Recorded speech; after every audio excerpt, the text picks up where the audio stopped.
$422 million നഷ്ടമാണ് കഴിഞ്ഞ സാമ്പത്തിക വർഷം ഇലക്ട്രോണിക് മാധ്യമങ്ങൾ വഴി നടന്ന കുറ്റകൃത്യങ്ങൾ കാരണം UAEയിൽ ഉണ്ടായിരിക്കുന്നത്. 15 ലക്ഷത്തിലധികം ജനങ്ങൾ പ്രത്യക്ഷത്തിലോ അല്ലാതെയോ ഇതിന്റെ ഇരകളാണ്.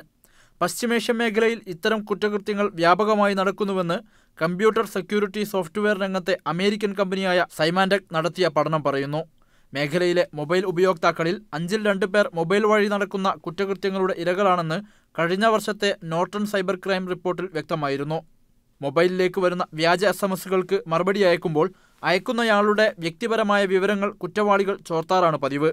ഏതെങ്കിലും വ്യാജ കമ്പനിയുടെ പേരിൽ ഇത്ര ഡോളർ തുക താങ്കൾക്ക് നറുക്കടിച്ചിരിക്കുന്നു തുടങ്ങി SMS-കൾ അയക്കുന്ന രീതിയാണ് വ്യാപകമായി നടക്കുന്നത്.